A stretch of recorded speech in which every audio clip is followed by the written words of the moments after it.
Hey guys, good afternoon and welcome back to Railbird Radio. This is going to be episode number 3. I am Chris with the Fractious Stables, joined by my co-host Dan with MB Stables. And we have a special guest returning on the show, Wood Duck Stables, Ed. His mic is working today, so we'll get right to it. We have a lot to cover, a lot of recaps from the past 2 weeks as we missed the show last week, and we have a couple of preview races that we want to go over this week as well. First off, I want to ask how everybody's doing on the show and how the racing's going for you guys. Doing well, Chris. Been very much an up and down season so far. Some wins, lots of losses. Still trying to figure things out, but still pushing through. Ed, how are you doing? Oh, I'm still struggling with the new engine, especially I guess in big races. Been away from the site actually for the last 10 days with some funerals going back and forth. So hopefully jump back into here and have some fun. Sorry to hear about that. Guys, let's just jump right in. We did have huge races at Gulfstream Park 2 weeks ago with the Pegasus races. The first one we're going to go ahead and cover is the Pegasus Filly and Mare Turf. That was a grade 3 going a mile and 16th on the turf. Mileto took that one down with his mare Always Condo Thierry, who's a very consistent filly. How'd you feel the race played out, Dan, and what'd you think about the winner? I thought, I think it was obviously a big surprise. We going through the race in the preview, I think, if I recall, I said something like she's sort of a grade 3 mare. I mean, this is a grade 3 race, but it wasn't really a grade 3 race. It was top fillies and turf, but she got away clear out front. She got that outside push that we're seeing so often on the race engine, and she wasn't going too fast and just held it the whole way. And I think the story of the day was really what happened to Perfect Class after rattling off win after win after win last year. It was not a kind 4-year-old debut for her. So personally, I'm looking at that race. I'm going to chalk a lot of these races up to first race on a new engine for these horses. But just speaking about the winner, I thought it was very impressive. The way that her form translated, carrying a lot of weight, going a decent clip up front, and she never looked to be in danger. So it was a really impressive win for Mileto. Ed, what do you think? What were your general takeaways watching that race? Well, in the handicap contest, I eliminated every 4-year-old in the contest. Right or wrong, I still didn't pick winners. So, she kind of ran to her December 31st form, really. A little quicker. She ran a little quicker on the early fractions. The fractions for the race were about the same, but she ran a little quicker. But she seems like she wants to be up front. I wasn't really surprised, but I guess I'm still not used to looking at the 12 hole to try to find winners in the handicapping contest. But I thought she belonged. I'm just not used to the 12 hole being where you want to be. So. Yeah, it looks like the outside did pretty well. I was pretty high on Fangs the Storm, who finished second for Arundel. And then third, you had the number 3 horse, Common Misconception from Nakamura Stables. So Fangs the Storm, I thought would run a big race, and she obviously showed up. Congrats to the winner. I know Jim was a little disappointed with his filly coming into the new year. But I wouldn't say all is lost. Maybe it was a tough campaign, and coming back in a tough field like this, maybe she'll bounce back on their next start.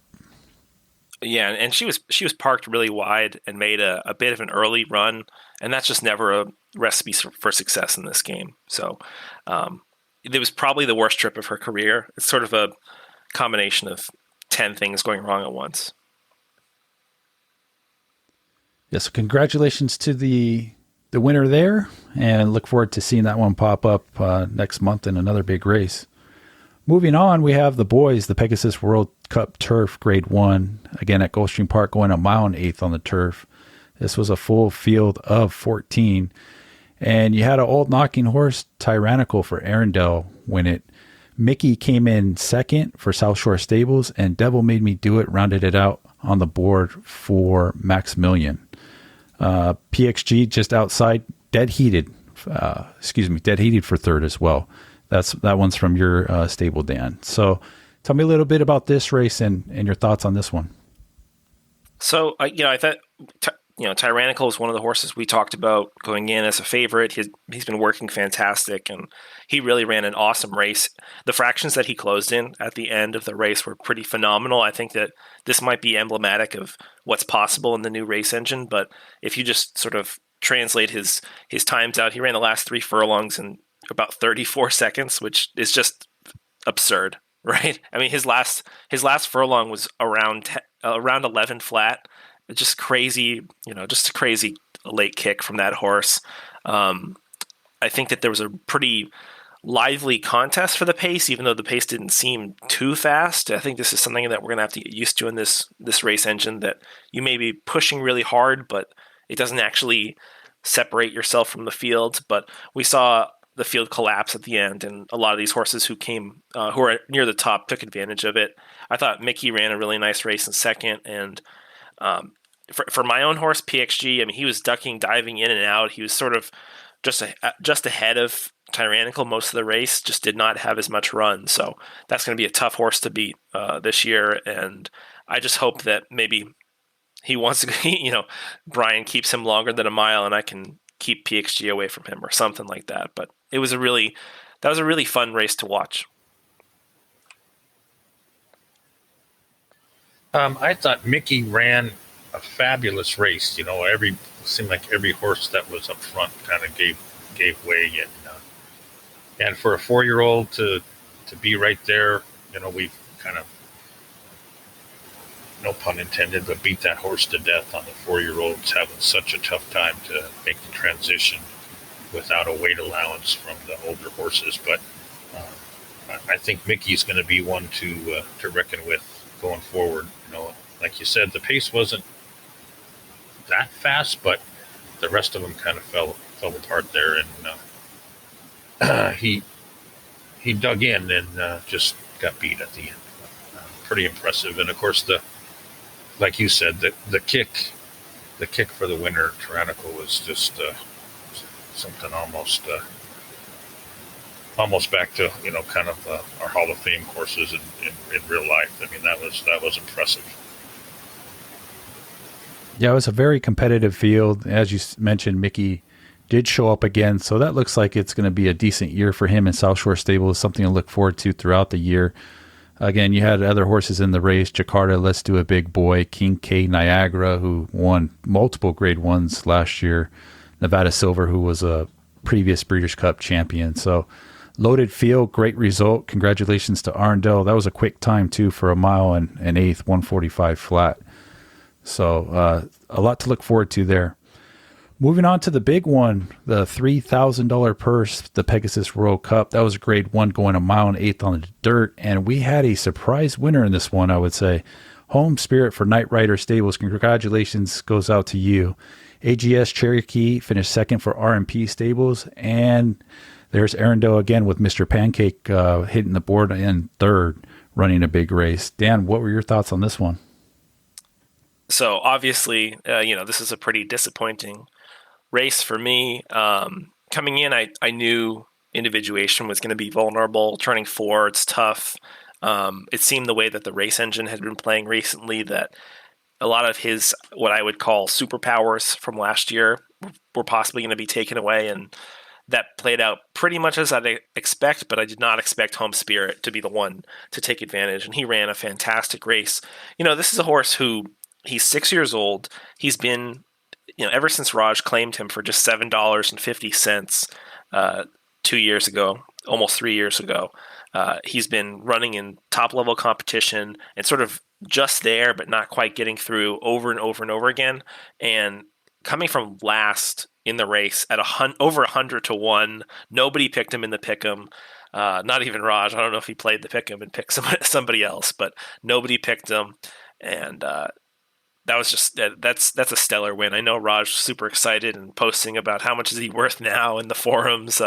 We had some good fun conversation there. I hope people realize a lot of that was lighthearted. But he was a pretty surprising winner, and I don't know. It was a learning experience for me. I think it opened my eyes to what's possible in the new race engine, and looking back on it, I would have changed my tactics with individuation, knowing what I know now. But at that time, I didn't know. That was the first experience I had with him, and I ran him just as I ran him last year on the previous race engine, and he ran okay. He just kind of came up flat. I think for me, Brian had a huge day, but maybe the disappointment was Mr. Pancake. I thought the way the race was setting up that he was going to cruise. I thought he was going to win so easy the way the race was going. But he ran well, and he's a 4-year-old still with a lot of potential going forward. I think that the Classic division's shaken up now. I mean, it's anybody's game. Yeah, sure looks like it. Home Spirit ran a big one. What'd you think, Ed?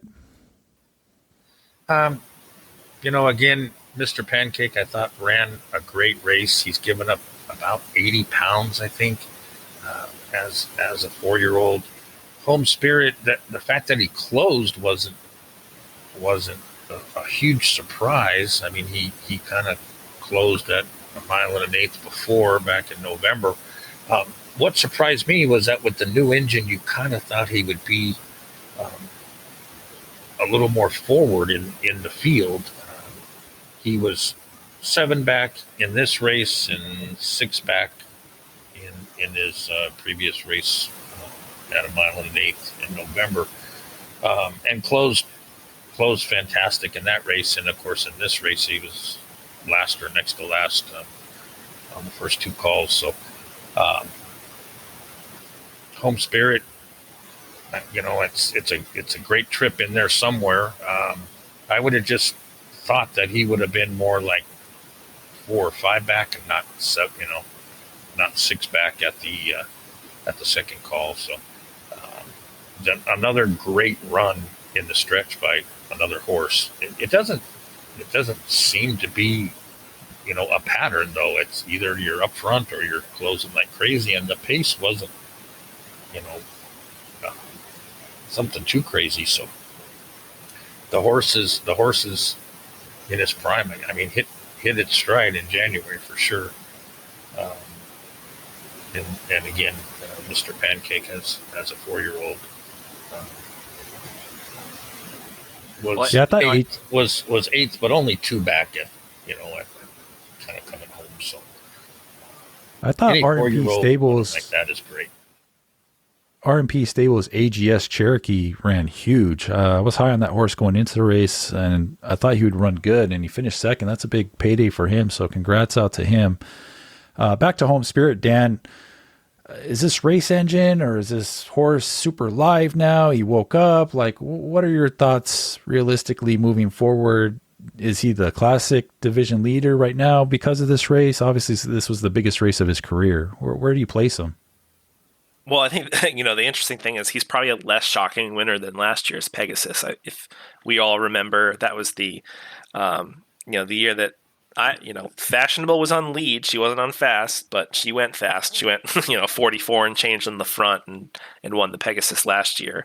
But I think that he's a solid Classic horse. I think his form suggests that if he retains this form with this new race engine, that it may be possible. I just think we have to set new expectations of what a horse can do.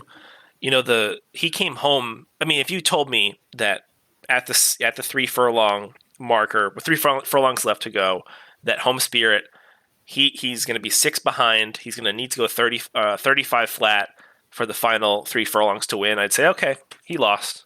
This is not going to happen, but he did. He went 35 flat to close to come home. It's kind of similar to Tyrannical, making up 5-6 lengths around the turn down the stretch. So knowing this is possible, I think that it's going to open up our eyes to which horses can try these races. It's going to change the tactics of horses that have pace. I think the concerning thing for me is seeing that you really can't dictate things up front if you know a horse from behind who's as good as Home Spirit can close that fast. And it makes me think, there may be horses even better than Home Spirit who just didn't try to do that in that particular race. There's so many question marks. I don't want to put it all on the race engine, but I think it's at least 50% of the story of what happened, if not more. I think that in my head, if I'm not trying to be rude or anything like that. I think that the Pegasus races were 90% race engine and 10%, trainer skill. I think we're all in the dark. I don't think anybody just had it nailed. They know what they're doing. They set exactly what they thought was going to happen. And if they think that, they're probably going to need to relearn things in a month or 2 months or 3 months when people adapt and change their tactics. So I think that there's still a lot to learn. But I think he's a good horse. I don't think he's a bad horse. I think we'll see much more of him as we go through the year. Yeah, I agree. I had 2 runners in there, and they didn't show up. Great Bonkers ran last. He's been doing well, so it's tough to gauge what's going on exactly. Obviously, they're all really, really good horses. They're in the race for a reason. So, with that being said, look forward to seeing where he pops up next, and if he can duplicate that win he just had. Huge win. So, congrats to Raj, and enjoy that. Moving on, we had 2 filly races that had implications on the Oaks. One was the Martha Washington. That was at Oaklawn Park, going a mile on the dirt. And I think, Dan, you and I both went over this race together, and we ended up on Ruth Langmore. You were a little more on her than I was, but that was a win for Luz International. Yao ran second for Royalty Stables, and third came Shadow State for Smoky Stover Stables. Excuse me. Ruth Langmore, a big win, a lot to look forward to. You may have been on her. I think I was on Lone Star Annie, if I recall. Oh, was it? I had 3. This was the toughest race for me that week. I think I picked 3 horses, and maybe she was one of them. But coming out of a maiden special weight win, jumping right into an Oaks prep, it was a nice win. And then again, another closer from the back. Yeah, I mean, and it was a good track. I mean, this is to me the toughest track to instruct for and to handicap. Because the effect that the horses have on it is a little less than muddy or sloppy, or the equivalent, yielding or soft on turf. But she ran huge, and she closed like a freight train. I thought that Yao had it for Royalty, Stephen from Royalty Stables. He's been really trying to get that big breakthrough win. I thought she ran an amazing race near the pace. It's just, there's something about these closers right now, man. They're getting it done in these races, so it's something to watch out for. But Ruth Langmore, very impressive. I think big things are coming. She's still late. She's TC nominated, so I don't know if Luzzie is gonna try for the Triple Crown. We'll see. I know you won't like that, Chris. Yeah, well, I mean, if she's good enough, we'll see. Ed, any thoughts on the race? Well, it's kind of a tale of 2 horses, right? Yao is up near the front. It's a pretty fast pace for an off track.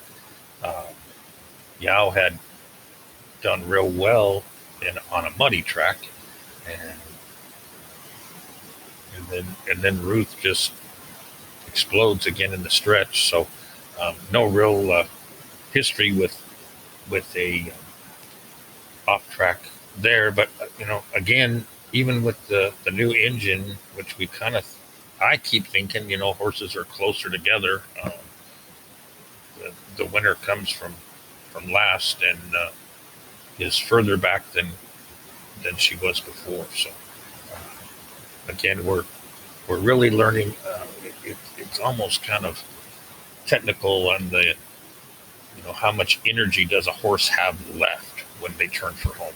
Seems to be a huge factor right now, especially on these off tracks. But again, Yao lost by a quarter and was up front the whole race. So still learning. Yeah, I think the winner can come from any spot. I just think the closers are doing much better than they were doing on the previous engine, which is a good thing. So winners can come from anywhere. So great win there. Good luck to you in your next race there. The second filly race for the Oaks Preps was the Las Virgenes Stakes at Santa Anita, going a mile on the dirt.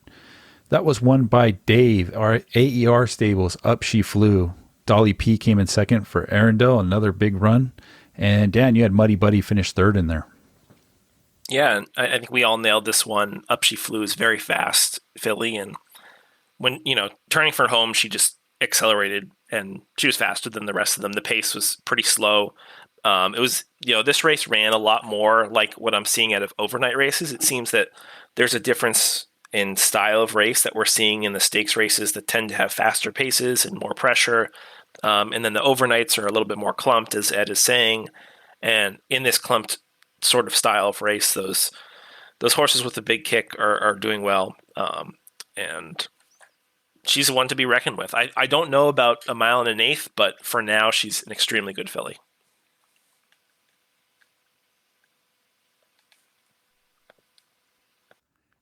Yeah, we did end up picking her together on that one. Ed, what were your thoughts on this race, and where might this filly show up next? Well, although you guys couldn't hear me, I think we were unanimous on picking this horse. I'm actually kind of surprised it wasn't the favorite, although it was 3-1.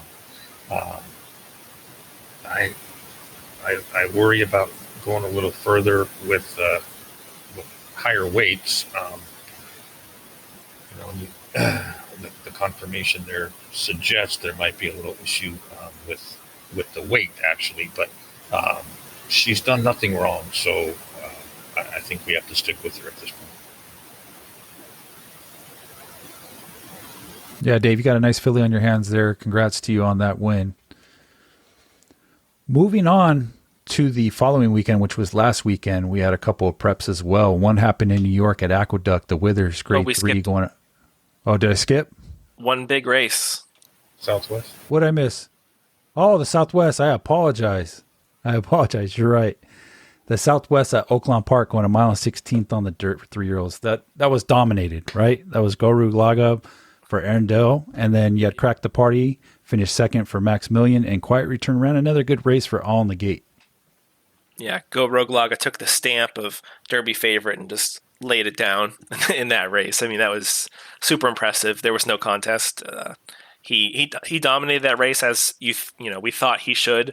But it was a pretty formful finish, I thought, of the order of finish. A few horses like State of Fury and Naples may not have liked the off track, but a pretty good run for most. Crack the Party really backed up that top mile work. I thought that was a really, telling part of the story of that race. And Quiet Return, not sure if the track was a little off. I expected a little bit more from him, but he ran a solid race. And then I guess the last thing I wanted to mention is just, Sweet Shine finishing sixth. I thought he got a kind of a rotten trip.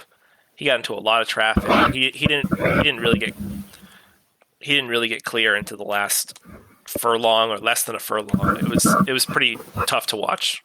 But all in all, it was just a dominant effort by Goro Laga, and we're just playing catch 'em game. I thought the race was pretty formful. That may have been the toughest race so far on the prep tour, and Sweet Shine might not have liked the going, but somebody was going to finish out of the top three. That's probably in the top 10 of the Derby contenders. So I'm sure there'll be adjustments. Crack the Party looked like he rated just probably like he wanted to, and just got beat maybe by a better horse at this time. But we all know that can change come the first Saturday in May. But Laga is just a monster. So it was, I think, number one on a lot of our lists going in, and nothing changed there. Yeah, Crack the Party showed up, ran his race according to the works he was working, and Max has to be excited for the future for him. Congrats to Arndell with Laga, obviously the horse to beat. He took it down, and we'll see where he shows up next as well. So I apologize for skipping that race and jumping forward over to the Aqueduct race, which I was about to jump into. Any last thoughts on the Southwest before I do transition over to the Withers? I would just say that Crack the Party is still pretty small. I mean, a little growth spurt there, and get a little stronger an April full in the mix for the Derby. I mean, with an actual not just a chance to make the field, but a chance to win the race. It's pretty remarkable. Yeah, we'll see. We'll be seeing him again shortly. So over at Aqueduct last weekend, the Withers, a grade 3, mile and eighth on the dirt. We had more twists from Team 7 Illusions take down the race. Congratulations to you. War of Backroads from my stable ran second. And Dan, you had Fear Me Not finish third. Yeah, it was a very, I would say, a very, what's the word for it? Just confirmatory race for More Twist. He's a horse that he's been working fantastic for a while. He had that stakes win at Los Alamitos. But until you prove it on the highest stage, we always have that question: what if, especially from an April bred. But coming into that race, he had shown a 110 and 2 work, a 136 and 3 work. He had all the makings of a superstar, and he ran a tremendous race. He was wide. He made an early move. He just showed that he had more. And I thought it was interesting to see that Team 7 took Butte off for this race, so he's still playing around with the ads and seeing what works for this horse. The sky's the limit for him, and this is the kind of race, the Withers, that really, if your horse can get 9 furlongs this easily at this point in the year, especially as an April bred, there's no questions whether or not you can get 10 furlongs. And it sets up pretty well for the Belmont as well, which is obviously down the road. It's a really important tool to have in your toolbox that, hey, I don't care how long the distance is of the race. My horse wants to run all day. So I thought that was really impressive for him. Obviously, the other part of the story was Scarlet Dream, one of the top fillies from last year, if not the top filly in a lot of people's eyes. She went out really fast on the pace, which didn't seem to be Brian's intentions, and she got caught. So I think what we're seeing now, and this may change as we go on, but I think people are going to stop, probably shy away from running this fillies against the boys. It's just, I don't know if it's a bad luck thing or what, but none of them are getting the trips they want. None of them are getting the races they want. I think that, we've been sticking to the Colts and the Geldings for the Derby Trail so far. But really impressive run by yours in second, Chris. And I was happy with the third place showing that my horse got. So onwards and upwards from there. Yeah, and Ed, it's kind of funny, right? More Twist, obviously, like Dan said, is this really nice horse. But any of us could have had him for not for $50, not for $30, but for $12.50. And anytime Team 7 puts a horse in a claimer, you really got to look at it. If you look back the last couple of years, Dan, I think you claimed a monster from him 2 or 3 years ago, and I claimed one. I claimed the best horse in the game's history. Yes. So. I mean, if we want to talk about if we want to talk about that, so and then I think I had one that made the BC or came close that I claimed from him last year. So, and then of course he obviously had a bump after his win. These horses like to win, and anytime he keeps a horse, which is not very often, I think you have to take notice. All 3 of the top 3 ran well. They have to feel good about the future. Scarlet Dream that you mentioned, Dan, finished 5th and got a couple of points, I think. But we'll look at other races later where horses kind of got caught at the end, but they lose by 1, not 3.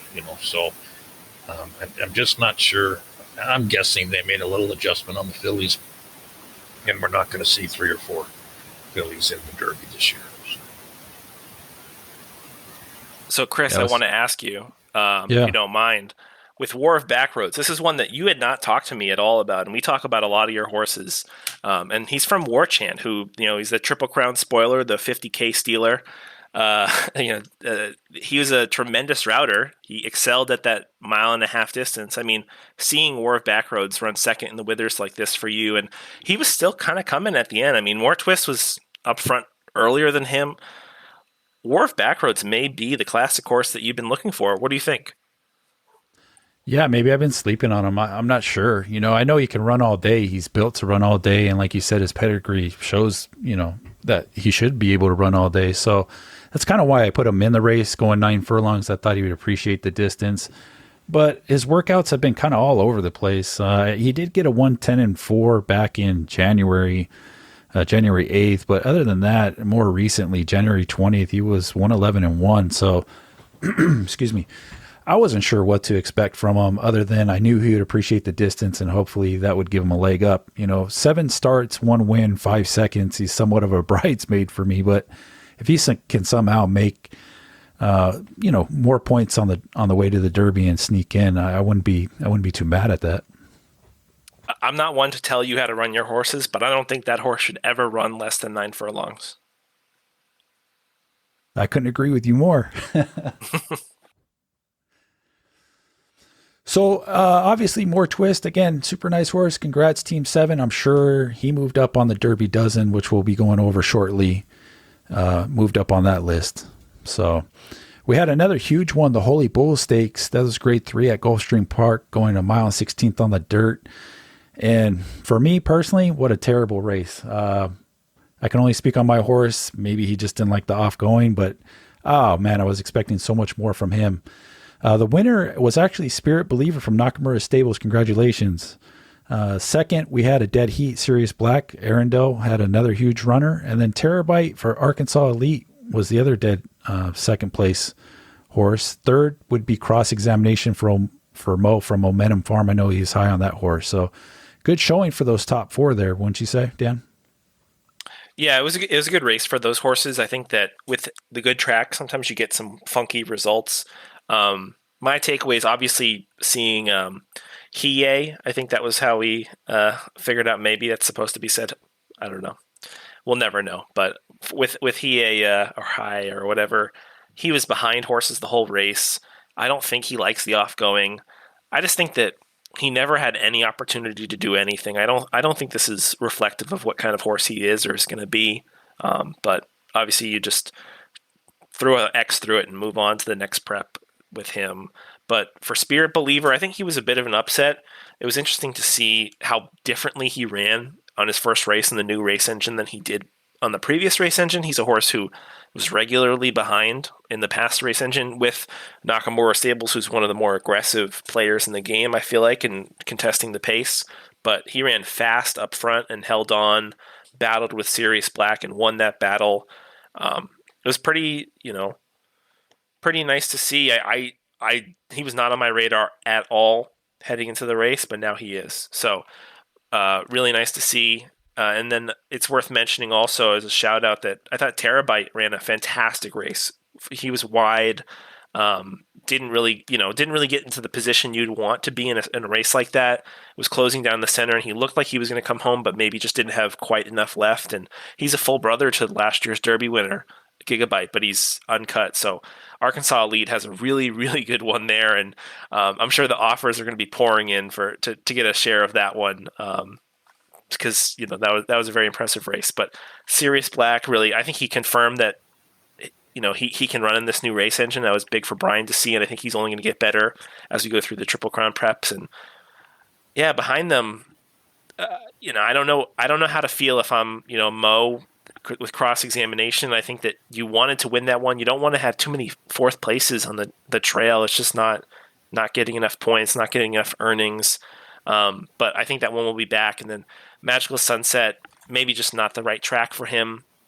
But still, there's a lot of time left. He made a big move closing, and it's tough to win these preps. I don't know what to say. I mean, I haven't won one yet.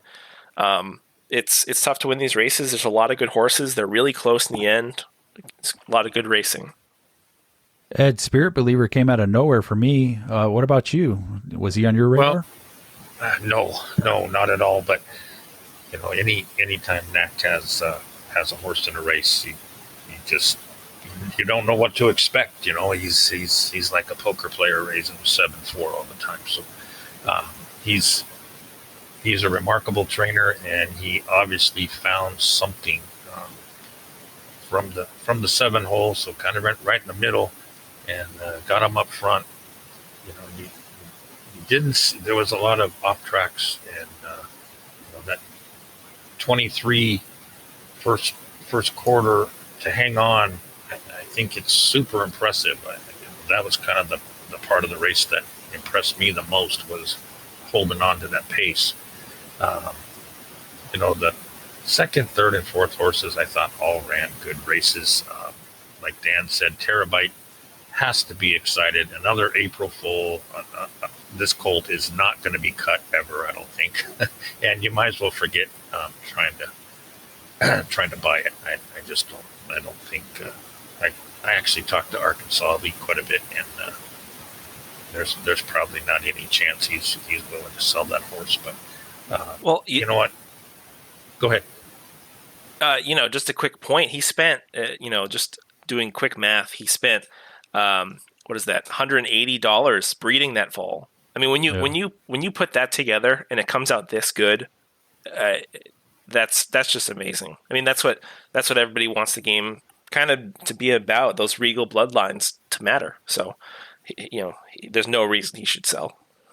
No. Yeah, not only that he bred the horse, but the horse is performing, right? So he has the pedigree and he's performing. So that's going to be a future sire for him for sure. And the confirmation is pretty close to perfect. So I think that's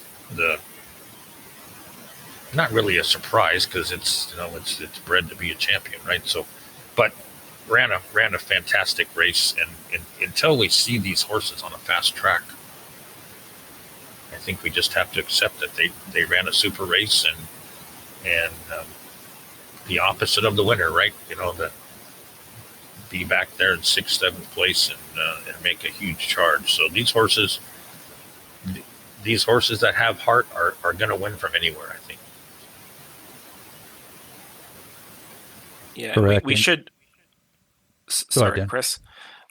We should mention Deep State, who's been a regular on the Derby dozen. He did not run his A race in this race, and he made a really wide early move and flattened out pretty bad. Don't know what to make out of it. I again, those wide early moves do not work out very well, but I think the track probably didn't suit him. Yeah, you got to hope that's just a scratch through and it's not a reflection of the new race engine. Yeah, very similar to my horse as well. So I'm sure he'll show up again. Congratulations to Nakamura for that aggressive tactic. It paid off with Spirit Believer and a huge win. We had one more race for the boys for the prep for the Derby. That was the Lewis Stakes over at Santa Anita, going a mile and 16th on dirt. That was won by Bold Ruler out of my stable. Domiano finished second for Nightmare Racing, and Prevent from your stable, Dan. I think all three of these horses are right there with each other. They're all going to be knocking heads in the future. What do you think? Yeah, I think all three are really good horses, and also I think that the form up front was pretty. I thought the horses that finished towards the front in general were pretty formful. Raise It and Sins on Broadway really went at it early on. I know you can speak more to that, Ed, and how that race shaped up for your horse, but the pace was pretty contested and lively, and Bold Ruler, Domiano, and Prevent all were, sort of in a similar area back there and made big moves, but Bold Ruler just had way more late, and he kicked home really impressively. I thought, again, this was sort of, we go from the good tracks back to finally a fast track again, and we see the same sort of closing trip winning the race again. It's sort of the patterns emerging that the more these races get pushed up front, horses are winning from 6-7 back. Even More Twist was pretty far back, maybe 5 lengths back in the race that he won on the fast track. But I think with Bold Ruler, this is a horse that I know you've been really high on ever since ever since you got to debut him, and he won at a high track on debut, which is really impressive. He's a super bred horse, and just you have to be thrilled for the performance he put on there, Chris. Yeah, I definitely was. I was concerned, breaking out towards the back. I knew he makes a run, but being last and then a lot of traffic difficulty, and I don't know, I must have said 3 or 4 times, damn, this race is done for me. It opened up on the rail and he got through. He ran huge. So I'm super excited for him in the future. Ed, what was your take on the race? Well, I'm going to say you're welcome for setting the pace like that. It really wasn't what I wanted to do, and I probably should have trusted my gut feeling on this horse a little bit more.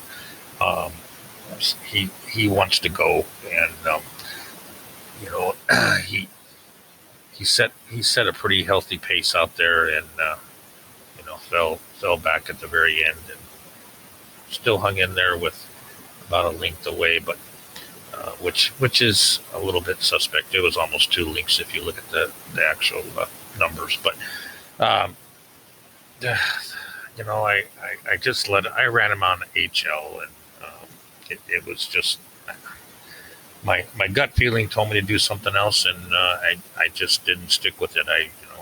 He's probably out of the. He probably can't get in a race now, and he has some talent. But let's get back to the horses that did well. Bold Ruler, just again well bred, has all the morning talent that shows up, and the other 3 horses I think ran really good races.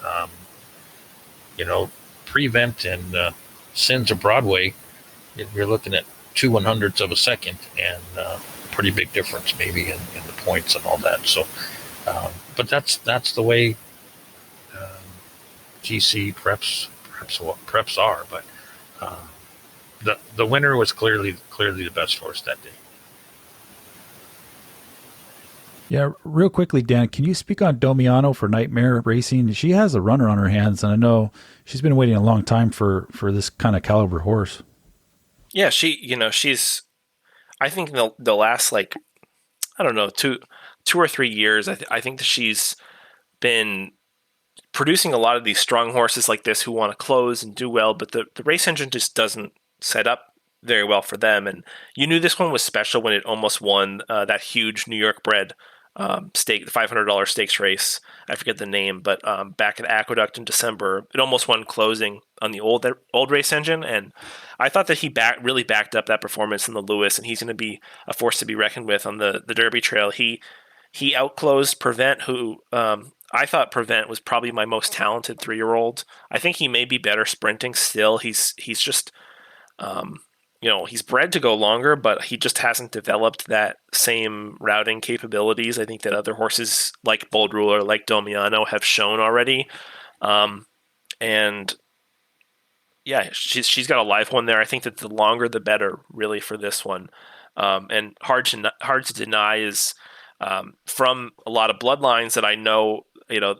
Mordred produces a lot of long routers, and was hard to deny as a horse that won at 9 furlongs himself. So it's not too surprising to see his son doing well as the races get longer. But Ed, I wouldn't be too hard on yourself on Raise It. I think that was one of the better performances I saw out of a horse who went that fast on a fast ground.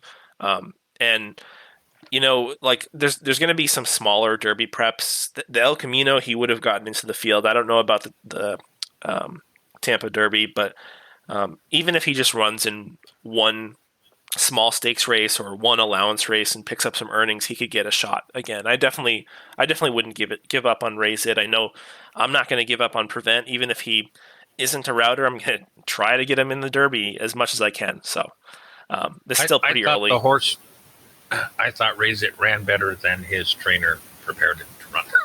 So, well, I kind of, seeing you on the outside, that dictated my tactics. I was in between all day whether I go horse lead or not. I knew Prevent, if I went horse lead, was going to fly up front, and I didn't want to be in a pace battle with you. So that was the decision. That was the key factor in my decision to take back on Prevent. And I don't know, maybe it seemed to help me, but I also got a pretty wide trip, so it may have hurt me. Who knows? But Raise It definitely. He's living up to his speed standard in several races in a row, showing that speed. You never know. Maybe the race engine swaps back and speed becomes king, and he'll be the top horse. I think last year he would have won that race, in the last race engine. So, well, tough luck, but he'll be back.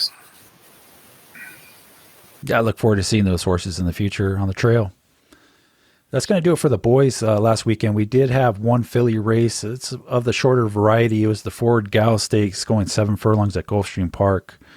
And Dan, I don't know how many Sioux horses you have, but this Sioux horse won. Sioux Biscuit finished first for you. Spring Street ended up second. High Voltage is the owner. And Crystal K from Mileto had another nice runner, finished third in there.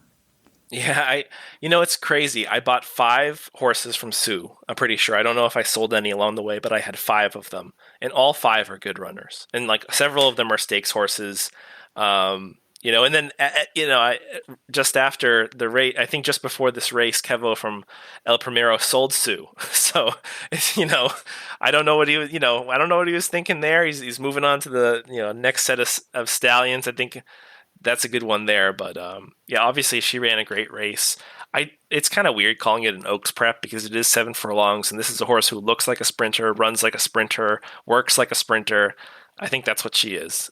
So her only really poor race in her career was routing, and I don't even know if I try her in another Oaks prep, but we'll see. I think the story to me of the race was Spring Street, horse coming out of a state bred allowance race. State bred maiden race. She had a huge workout, and she really backed it up and almost took down this Forward Gal. I think she's going to be the horse to look forward to, or look at going forward, who's going to be a serious Oaks threat if she continues on her upward trajectory.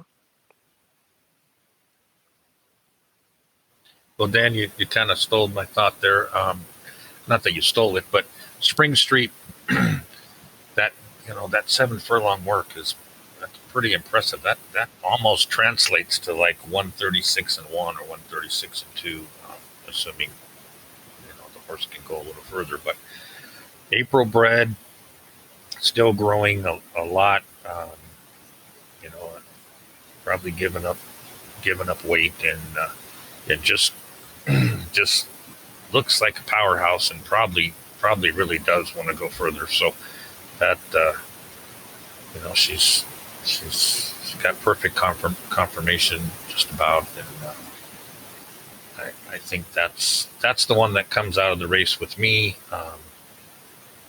Ran good on a fast track back in December, just barely missed. So a little bit more forward, it seems like, in this engine, or since that December race, maybe getting a little bigger and stuff. But I would think coming out of this race, no disparaging remarks to the winner, but I think this horse comes out of the race maybe as one of the big favorites. Yeah, the winner is now for sale for $500. Anybody want it? Just a sprinter, huh? No, she can go 10 furlongs. She might be a Derby horse. Yeah, so that's going to wrap it up for all the preps.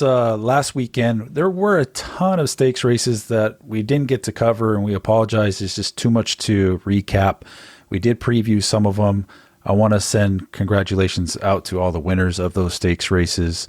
I know one of them was Lindemann Prairie, was super high on his horse. I think he had a mare that was sprinting. Last lady. Yeah. He told me in the chat that the first time she was green meters. And look what she does. She shows up and wins. Meters don't matter. Fake. It's fake. It's all fake. So congrats to him and everybody else. Your guys' lasting impressions on the past 2 weeks and the stakes that took place. I mean, my lasting impression is I took a beating on a lot of these races. I'm still learning, and man, it's rough seeing, like, going into this year, maybe the 10 horses I thought were best in my barn, other than drinking, creeping in an allowance, have all lost. So I've had to start from scratch thinking who's actually even good now for me. So it's pretty rough. I'm gonna complain about it. I'm gonna cry about it. That's the nature of being a competitor, I think, sometimes for me, and trying to keep that to a minimum and just understand that there's some things to learn. Maybe the race engine's not perfect. Maybe I need to, put in some more work to really figure out the core of what makes a horse good now. But it's fun. It's all part of the process. If you won all the time, it wouldn't be fun. Yeah, well, Yeah, it was pretty fun in 2017. I can't lie. it was. I just come out of those races thinking, Laga is way in front right now, and was an off track, so sometimes that eliminates some of the field, but you're gonna have to catch them, and I know Lazy Eye's gonna get us a race to see what she's got, but right now, Laga has to just be one, and the others are a little bit behind, I think. Yeah, speaking of that, Dan, we had some movement within the Derby dozen list this week. You want to share with us what you saw? Sure, and I'm proud to say that Mike LaRosa from the SRF, the founder creator of the SRF, he's doing a favor for me and posting our weekly lists each week on the SRF for you to read there, and he'll include speed figures and recent speed figures from the horses and extra information about the different horses on the list. So it gives a good place for people to view them each week and see how the list shaped up. So we've been off for 2 weeks. I did share the list last week, but we didn't get to go through it. So there might be several changes in horses in the list. But before we get started, I just want to mention the 5 horses that were pretty close to making the list, but just barely missed out. We had State of Fury, who ran, I think, maybe I think it was 10th or so in the Southwest. Probably didn't like the track that day. I think we'll hear more of State of Fury. It's a well-bred horse with talent, a lot of time left to go and grow and see what he's got. We also had Jack's Courage, the infamous Jack's Courage, who is now 2 for 2 with 2 stakes wins on the new race engine. So just sprinting so far. He hasn't even tried routing. I may think about it, but he's getting some love on some of the lists now. We had War of Backroads, Chris, your newfound router from the War Chant line. He was just barely off the list. We had Peace Pipe from Arundel Farms. This is a long-time top 2-year-old last year, big talented horse who has been on lists in the past, but just barely missed out with some of these new winners of these big preps. Naturally, some horses are going to fall out. And then finally, the last horse who was just barely off the list was Prevent, who finished 3rd in the San Felipe this past weekend. So, without further ado, we're getting onto the list. In 12th place, we had Deep State, who we spoke about earlier, who had a rough go of it in the Holy Bull, but he had a lot of, he had a lot of great races beforehand. I don't think you can give up on him after one race. You guys have any thoughts on Deep State moving forward? I'm in the same boat as with I or whatever, my horse. We all know who he is by now. Just didn't like the track off going. I have to chalk it up to that. I think he shows up again on a fast track. What about you, Ed? I agree, but I also think that any horse that's going to think about the Triple Crown is going to have to be able to run on an off track. We've had years, of course, that it's all fast track, but the horses that can run on both, I think you have to move them up a notch. But Deep State's a talented horse. Jim handles his best horses really well, and we'll probably see him maybe come out west and stay away from the rain country and see what happens after that. Next up in 11th, we had Sweet Shine. He keeps slipping down the list, deservedly so after a pretty flat effort in the Southwest. As I said, if you're into trips and you want to believe me, I will say I think he got blocked for about 3 furlongs over the final 3.5. But hey, it is what it is. He didn't bring his A effort. He did work 136-4 recently, so I thought that was a positive turn for him. I am not giving up on him yet, but obviously he's got some work to do to get back into the Derby picture. What do you guys think? Any additional thoughts on Sweet Shine? I think he's still deservedly in the top 12, and I think he'll stay there throughout the Triple Crown Trail. I think he's that type of horse until he shows otherwise. Yeah, I think he's kind of a neutral off-track horse, and uh, again, maybe you'll make a move to just ensure or try to ensure that he's not involved in the rain force, so to speak. Uh, I think he's probably one of the top 5 or 6 horses, but off track might not be his favorite. Yeah, it's certainly going to be something I keep my eyes out for. There's going to be some opportunity. I think if you play it smart to a lot of these weekends, there's multiple preps, and you can just look at the weather forecast. And if a course has less than 10% rain coming, it's a pretty safe bet that it's going to be fast. It's the tracks that are 70, 60 plus percent that you don't know what they're going to end up at. But if you have a horse who doesn't like off tracks and you can avoid it, it's probably a smart idea to avoid it. All right, next up in 10th, we have Spirit Believer, the Holy Bull winner. I think that the list, the voters showed that a little bit less love for Spirit Believer than the other recent prep winners, but still enough love to end up on the list. I don't have much more to say about him. He's in 4th place now on the Derby Trail. He has 10 races, which is more than just about anybody who's actually on the Derby Trail.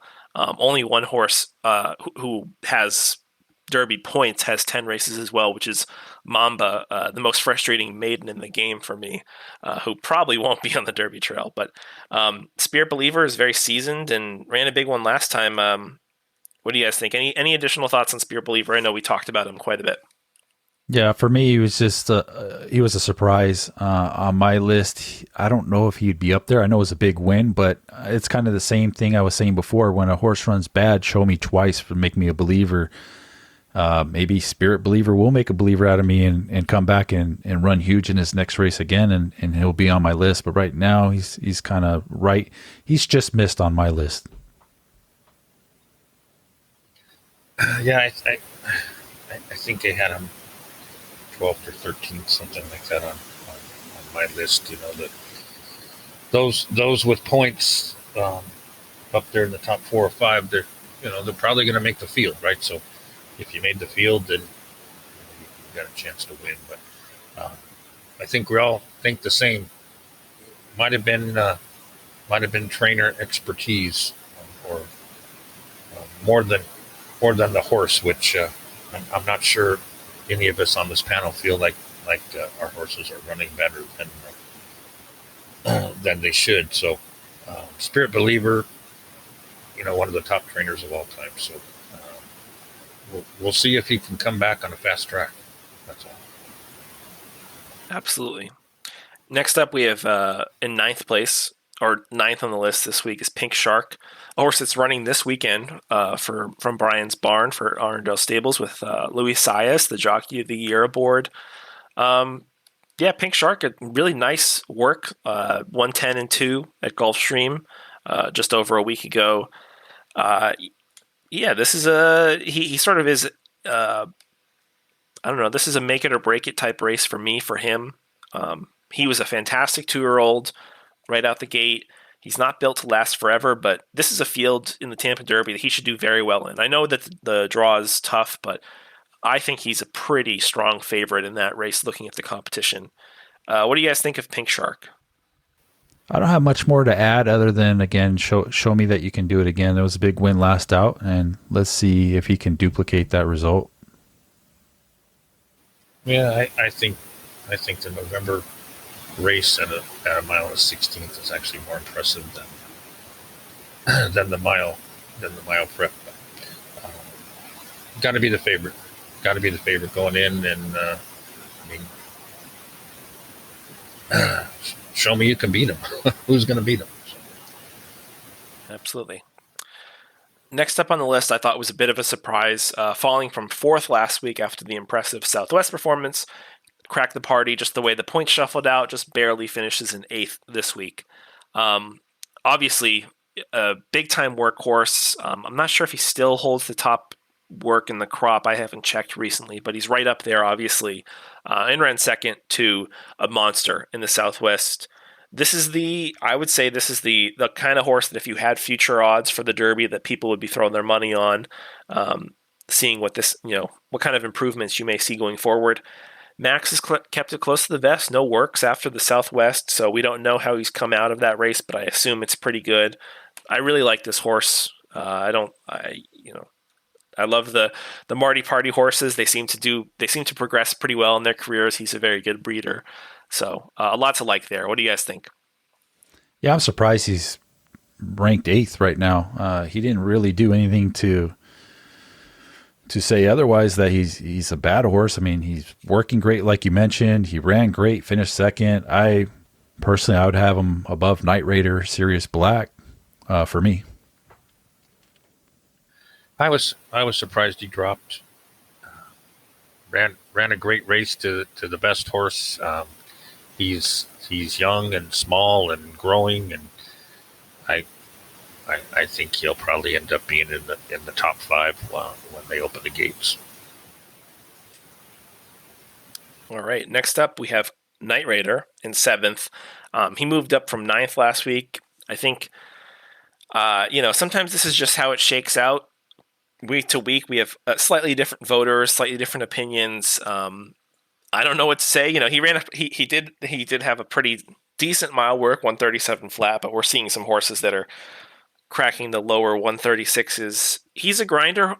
He's a horse that I think the most positive thing I could say about him is he's probably well built for this engine. He loves to come from off of it, and he showed some huge closing efforts. If you want to see a fun race, his maiden breaking effort at Woodbine in the mud, he closed like a freight train that day, and if he's capable of it on this new race engine, maybe it's perfect for him. But he's a horse I like a lot. I just don't know if he's worthy of this high of a spot yet. What do you guys think about Night Raider? I think as long as he's running on an off track, he's going to continue moving up. But for me personally, your Sweet Shine, I have him well ahead of Night Raider. I agree, Chris. This horse would never see the West Coast if if I could help it, and go with it. You might end up with some horrible track on in May, and he's probably going to make the field. So there's nothing wrong with having a horse that can run on the off track, especially when the owner trainer probably gets 2 or 3 horses in the Derby anyway. So I think it's an added bonus. The horse is as good as probably anything except Laga on an off track, and it's got to be fun to have those options. All right. Next up, we had in the 6th spot Sirius Black, who I thought ran a very solid but not inspiring second place in the Holy Bull, if that makes any sense at all. I think that he proved that the workouts make sense. He ran a solid effort, but he got outbattled by Spirit Believer, a horse that none of us really saw coming. So I think that there's some question marks there. I don't think this is Brian's best horse. I think that in the Derby, he might be used as a pacemaker for Go Rogue Laga, but he's definitely very deserving on his own right. Knowing how the game works, I think that he's less likely than some of these other horses to end up winning the Derby, but he's not without any chance. He's a very talented horse that has now taken it to the new race engine, shown that he can handle an off track. He's working amazing, but I don't know. There's something about him I just don't quite trust. What do you guys think? Yeah, he's a good horse. I wouldn't dismiss him at all, but I also wouldn't put him ahead of Crack the Party, who also ran second in his race. So if I'm comparing the two, I would have Crack the Party based on his works and development and getting into these higher races. I think he's going to show out a little more than Sirius Black. I'm just wondering if Sirius Black is going to have that jump up in the developmental curve to get better and run with these better horses. Or maybe I'm gonna have to go the other way against you guys on this one. I'm not sure the horse loves an off track, but he ran well, mile and a 16th back in December. All the works are fabulous, and I kind of lean towards the horse that has some muscle. Giving away 40, 50, 60 pounds is going to be tough when you get in traffic, I would think. Not that I'm the expert on the subject, but um, I think the horse. I think the horse will run better on a fast track than it did in the Holy Bull. So I I probably have a little more hope for the horse than than, uh, than what you guys were saying. Yeah, I think it's fair. I mean, the workouts are there, absolutely. Next up, another horse that, I mean, at this point, all the horses have the workouts, but another horse who definitely has the workouts in the fifth spot, first time showing up on the list, the Withers winner, More Twist. I thought there was a chance he might have ended up even higher on the list this week. I thought that was how impressive his Withers win was, and with the distance being 9 furlongs, but very deserving to be in the top five. He shoots right up there, and just a question of does he back it up next time? And I think he's showing all of the sort of ascension that you want to see of a really superstar talented horse. And Team 7 has a really nice one here. What do you guys think about More Twist? He sure does. We talked about his win, and ranked fifth. He's right where he needs to be on my list. That's where I have him. I think I had him fourth, and that's an impressive win. We're all looking back at the claiming for 12-5 and shaking our heads like what the heck is wrong with us. But especially for a guy that looks at claimers almost every day. I don't know what I was doing on November the 11th, but apparently I wasn't. When I see his horses in a claimer, I just automatically have to look at it. He runs a lot of fillies against the males and claimers too. So anyway, that's kind of going off track. But the horse ran perfect for this engine. I think seventh, 4 back at the break, and then 2 back, and then just took charge. Again, I think you mentioned this earlier, still playing with the ads, which is interesting, but top 5 horse for sure. Absolutely. And looking back on that day, he was in the claimer. I think Team 7 hid his talent pretty well. Some funky workouts coming in. He showed some speed in that 34 and 2 breeze, but it would have been hard to see the talent through all the works, I think, a little bit. But so don't get too hard on it. Wasn't like a 136 work was staring in our face, right, and we all passed him up. That was a tricky one. All right, next on the list, a horse that we've seen near the top of the list for a number of weeks, and even though he ran third in the Southwest, he did not fall too far down the list. I think that the back form, the works are all still there to still have a reason to love this horse. Quiet Return, finishing in fourth in the voting this week. Yeah, I thought, I got to be honest, I mean, I picked him. My heart picked him in knowing that it was going to be tough against Go Rogue Laga. He finished right there with Crack the Party. I mean, we were just talking so highly about Crack the Party. It's almost like, well, Quiet Return did the same sort of thing. It's just expectations were a bit different coming in. So I still like the horse a lot. I thought that he, at the minimum, he confirmed he's still legit on dirt. He's that Los Alamitos Futurity was not a fluke. But coming out of that Los Alamitos Futurity, where he carried 4 pounds more than Go Rogue Laga, was battling him, was ahead at a certain point in the stretch. He never really seemed like he could have beaten Go Rogue Laga on that day. So I think the hope for All Negate is that the off track was a bit more of a negative for Quiet Return than for Go Rogue Laga. But it's still time to tell. I think he's very deserving of still having a top 5 spot, top 4 spot. But it would have been awesome for him to win that race. What do you guys think about Quiet Return?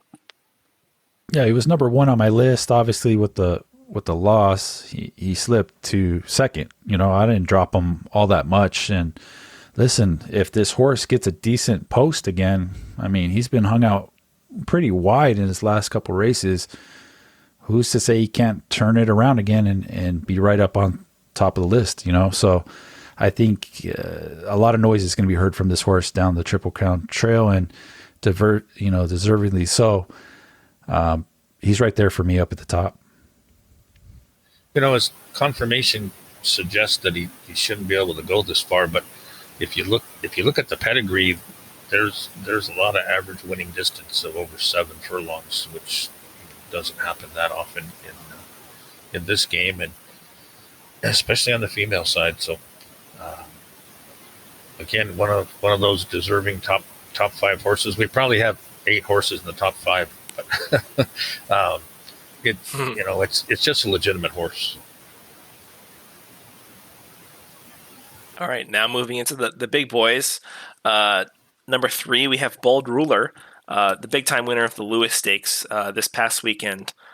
Chris, I'll give the floor to you. Anything else you want to say about your superstar colt? I know that you talked a little bit about the interesting breeding background of him.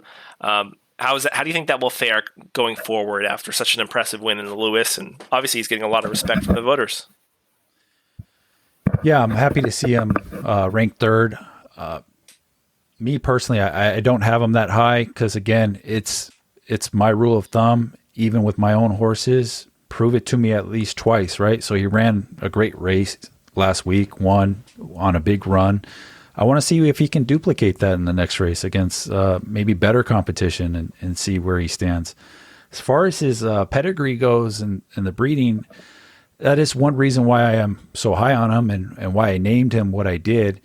Is he's by Neon Wolf, who obviously is an outcross to pretty much everything out there at this time, but he's also out of a half sister to Splash Mountain, who we all know as a big time earner in this game. And distance shouldn't be an issue. Wasn't with Splash Mountain. Neon Wolf tends to throw a little more sprint friendly runners, which I kind of like. I think it's a good pairing. I think it was well matched, and it's proven out to be a good one so far. Well, anybody that names, anybody with your knowledge of the game that names a horse Bold Ruler had some pretty high hopes going in, and it had, the horse was bred with speed and stamina. So I have to be honest, I didn't put him that high. I didn't put him third, but he's a big horse, and he's an April bred. So when I say big, if we can visualize the horse, it seems like it would have shoulders, almost like a Secretariat, less like Bold Ruler actually. But I think he's going to push his way around. If he falls back like that again, he has the muscle to get through the field. So we've seen before horses kind of push other horses out of the way. So I think that's what impressed me the most. I promise you that if we meet again, I am not setting that pace for you.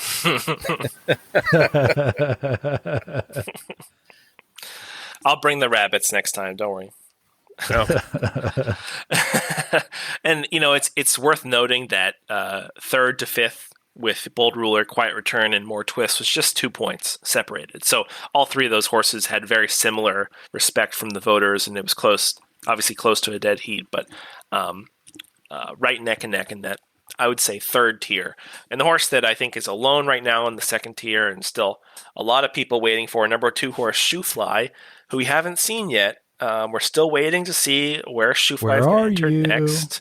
Where is Shoefly? I mean, Go Rogue Laga 2 weeks ago put the stamp down saying I'm the best, and I think Shoefly is waiting for the Risen Star, reading into the works. Yeah, there's a there's a lot of question marks about Shoefly. This is a long layoff to go into your next Derby prep, and if he already has 50 points, that's the plus side. 50 points, you're pretty much in the Derby, so Lazy Eye can kind of take the schedule that she wants with him, but still a lot to prove for the champion 2-year-old, I think. What do you guys think? Yeah, new race engine, I'd be a little concerned, personally. I would like to know where he stacks up against the developing horses and see if he still has it, but he's proven. At some point, he's got to pop up here soon, right, Ed? Oh, I would think so. I think there's a little Picasso in this, though. Giving him a rest, having fresh legs coming into the big charge. May not run that great the first race back, but I think Lazy Eye will learn a lot from the race, and the horse is in, and maybe it needs 2 or 3 points, but I doubt it. I don't think it needs anything. So to have fresh legs, I think We're talking about the first Saturday in May, not what happens, in February. So the horse can go as long as it wants. I had it second, and so until even if it doesn't do great after a layoff, I wouldn't worry about it too much. I think Lazy Eye will learn um, how the horse is going to break on this engine from whatever post it draws. It's going to be there in the first Saturday in May, and we'd all like to have that as our issue right now. So I think it's smart. I think what she's done there is really smart. Yeah, I think getting a rest before the Derby is a luxury that nobody can afford other than her right now. So why not take it? It makes a lot of sense. Um, and obviously, leading our list again, the number one horse on the Derby Trail, not by points but by reputation. I think Go Rogue Laga. What more can be said about him? Got a 98 SRF rating in the Southwest, won by open lengths. When you start seeing these Derby prep winners face top level competition and then win by more, two or more lengths, that's when things start to get serious. I think that's when you start thinking, could this be the one? Could this be the Triple Crown winner? I think a lot of options for Brian. I'm guessing he's going to chase down the money in the Rebel next out. No reason not to. It's such a talented horse. Anything else you can say about this superstar, guys? What has this horse done wrong? I mean, let's give him a wide post again. I mean, other than that, that's the only thing that slowed him down in the biggest race for the 2-year-olds last year. So he's at the top of my list now, and congrats to Brian on a huge win. And it'll be interesting to see what he does in the future leading up to the big race.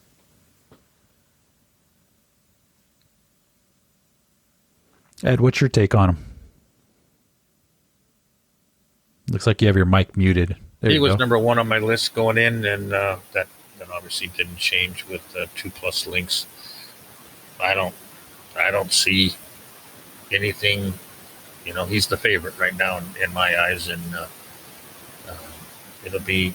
He obviously has the stamina to go far, but I look at the I look at the pedigree, and I'm not really sure where it all comes from, but that doesn't seem to matter. Some of them just really take to being gelded, and this horse is the one to beat. So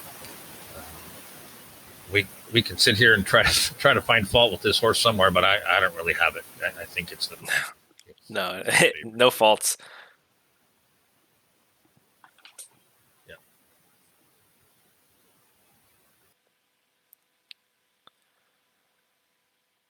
All right, I think that covers the Derby list for this week. For everybody who's been participating and voting in the list, thank you very much. This is you guys are what makes it special to see the combination of different people's opinions. And for anybody who wants to participate, you can still reach out. I usually take after the weekend's races, after the Saturday night races are done.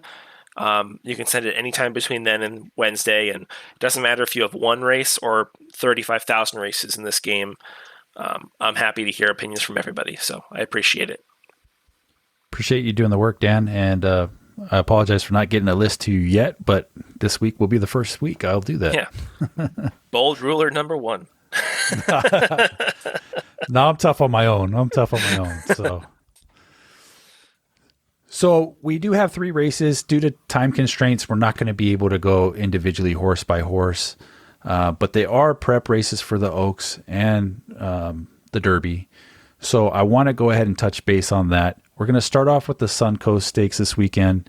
That's at Tampa, going 1 mile and 70 yards on dirt for the 3-year-old fillies.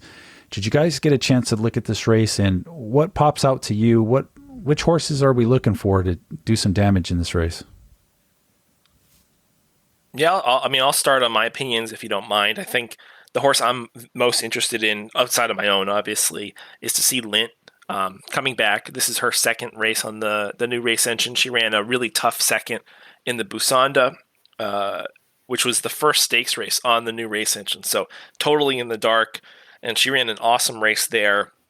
fighting the rail, which a lot of these stakes races had not been doing well on the rail. So she's a really tough horse in there. And I have my filly Rekindle, who ran third in that same race, just inside of her. So it'll be interesting to see those two battle it out again.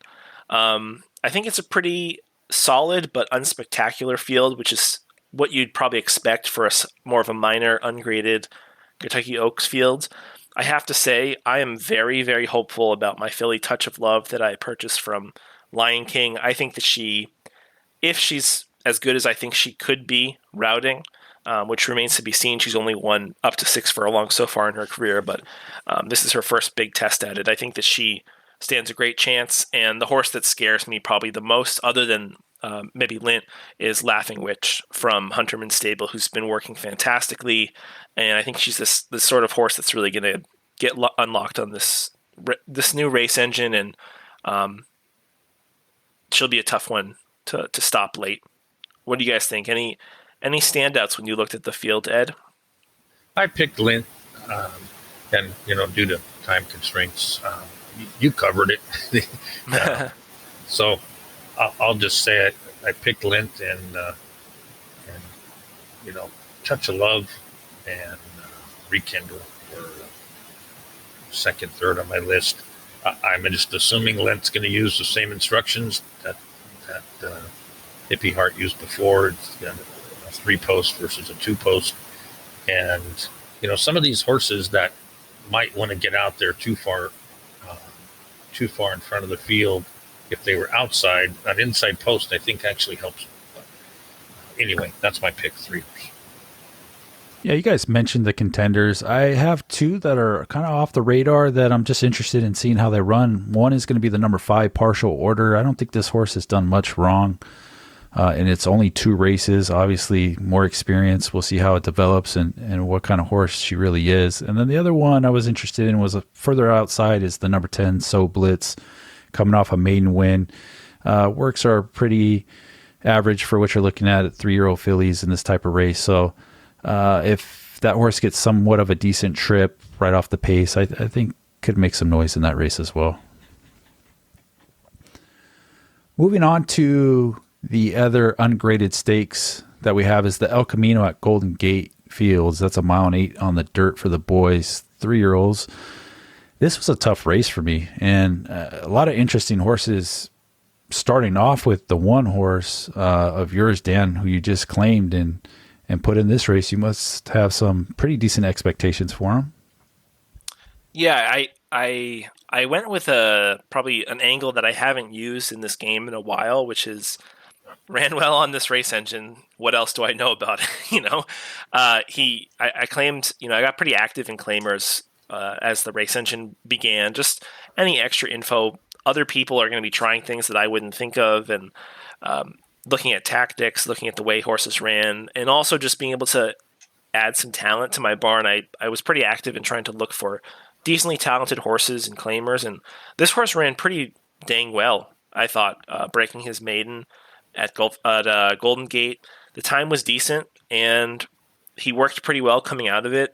He's not spectacular, but he's sort of a grinder, and I do feel grinders are doing well on this race engine. And going 1 mile and an eighth, I just thought there's a possibility this horse wants it a little bit more than some of the others in the field. So kind of I would say a strange entry for me, but I have to go outside of the box because what I was using previously in Derby preps wasn't working. So maybe trying to channel my inner knock, claiming a horse from him and trying to mimic what he's been doing and take this one down. I think I'm going to go with the 8 horse here. I'm terrible trying to sound out these names, but I think the 6 and the 8.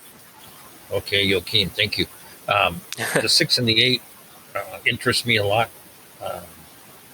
Both of them.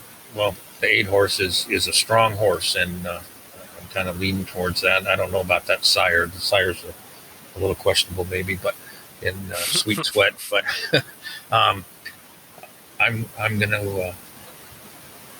go with the 8 horse. Just I think it's moving forward. It's its first race on this engine, so who knows?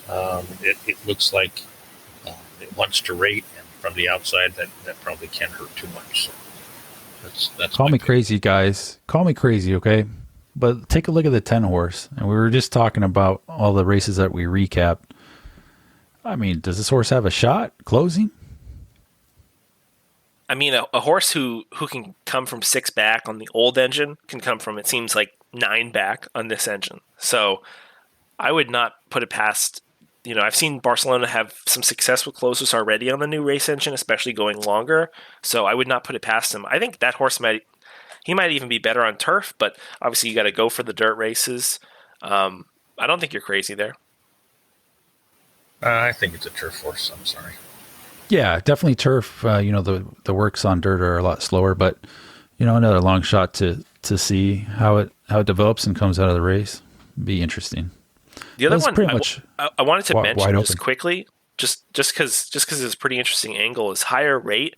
If you're looking at a horse who improved off of a gelding, I mean, that's a very interesting entry there with that recent fast work. The big question mark for me is this is not a horse that looks like he can go very far, but wow, talk about a improvement coming off of a geld. That's great I breeding. think we by can agree whoever this did is that. a wide open field. Yeah, it is wide open, and that is a fantastic, well thought out breeding, and it's not surprising at all that higher rate is a talented horse.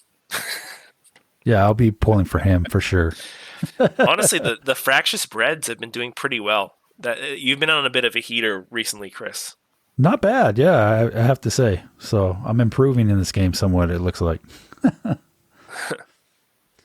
All right, so we're going to move on to the last one of the weekend. It's going to be the bigger one. It's the Davis Stakes, the Grade 3 at Tampa, going a mile and 16th on the dirt. This is an open field, wide open field for me as well. I know Pink Shark is in here. Again, my rule is prove it to me again. He's coming out of the 11 hole once again. There's other speed in the race. You got Jerry Garcia's horse down on the inside who has some speed. I don't know. What do you guys think about this one here? This is a hard. I'll jump in there. It's a hard race for me to Go pick. ahead, Dan. Go ahead. Sorry, I didn't want to cut you off. This is a hard race for me to pick. I think, yes, as we said, Pink Shark is the only horse who's been on the Derby radar in this race, but there's at least 7 or 8 horses that are showing elite talent in this field. You mentioned one, Jerry Garcia's horse. I'm going to butcher this. Tart aux pommes. I'm not a French speaker, but I think that probably means something about apple tarts or something like that. Who knows? There's your filly, by the way, too. Yeah, she's a fast filly, 136 and 3. It's kind of a shame because she would have been a heavy favorite in the Suncoast. Heavy favorite off of that work, right? But who knows? Maybe this is the filly that breaks through. And the horse on the rail, what a joke! I think is very talented. That was a very savvy claim. He's been working fantastic. I think there's a number of ways you can go.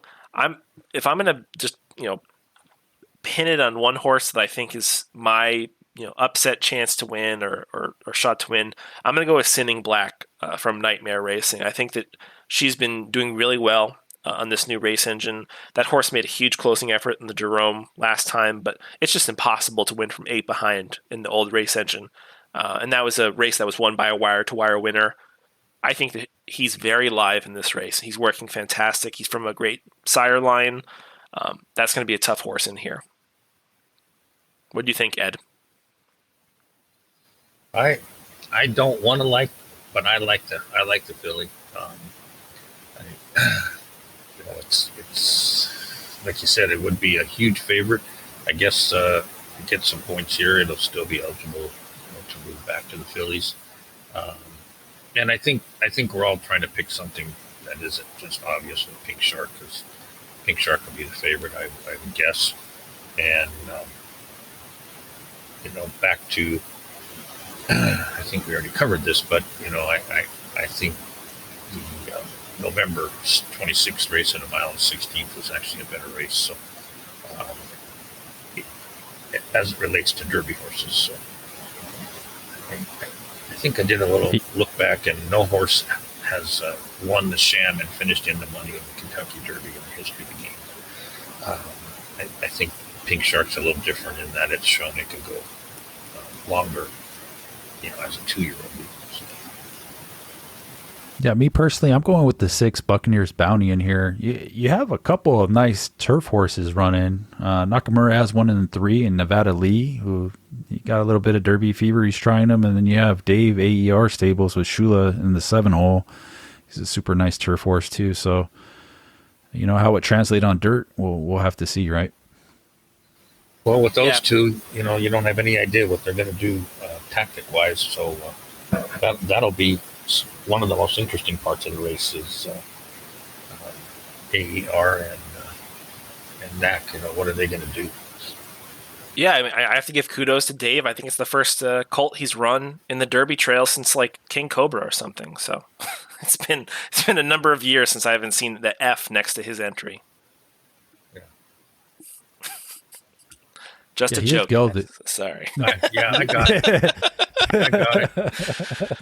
I mean, we're gonna see fillies win sooner or later, I think, in one of these races. But it is. It has been a bit of a pet peeve of ours. Yeah. We'll see what happens. So a lot of good racing happened. Some nice racing going on this weekend. Want to wish everybody good luck in their races. Any lasting thoughts or impressions to close out this week's podcast, guys? I'm kind of excited that some well thought out breeding really seems to be taking hold. It's never going to be 100%. I have no idea how many foals that are bred here, but it's a big number. And when you start to see, first, second, third generation combined to produce a super horse or a contender, that's kind of exciting to me as someone who spends way too much time trying to study the breeding side. Yeah, and that's a great point. At this time of the year, obviously we're a little bit past it, so it wasn't a topic today, but we just had our, February 1st is a holiday at Horse Racing Park, getting the first 5 furlong works for all of our 2-year-olds. All the horses we thought would be going sub 1 minute flat may have disappointed, but I'm sure a lot of people have some new superstars in their barn that they're looking forward to seeing as progress, and keep an eye on coming up for the March trials and March 15th. I'm sure there's going to be some heavy contenders. I saw, Ed, you may have one of the favorites so far, so a lot to look forward to there. Well, I'm sure you guys are sandbagging with the farm works and all that. It was actually my first 5 furlong work obviously it was on February 1st, but it was also the first one. And I'm like, it got worse. Wow. It just kept getting worse. So I didn't know what to think. I was like, well, was this some kind of weird deal that happened because it was at 3 a.m. or something? But so is that no idea. So. Yeah, that might be the trick. Well, I got something for flat, you. Right? I got 59 flat too, but he's unnamed. So I got something for you, Ed. Okay. Ooh. Well, I'm not surprised. I'm not surprised. And mine probably won't last too long, so I better enjoy her while I can. No, it's exciting time of the year with these 2-year-olds, and as Dan mentioned, we'll get into that in these upcoming podcasts. I do want to thank you, Ed, for joining the show. You do add a lot of content for us, so I appreciate you getting your mic situated and joining us on the show. Dan, as always, appreciate your time and your hard work and the Derby Dozen that you put together. For everybody else who wants to join the show, please reach out to Dan or myself via direct message, chat, however you can get a hold of us, railbirdradio@gmail.com. Let us know you want to jump on the show. We would love to have more people join roundtable discussions. We want to minimize these episodes to about an hour. I know we've been going over, but again, there's a lot of racing happening, and it's pretty much the repeat of last year with these long episodes. But hopefully you guys enjoy it, and we'll be back next week to cover more racing and recap from HRP. Until then, let's race. Thank you, guys.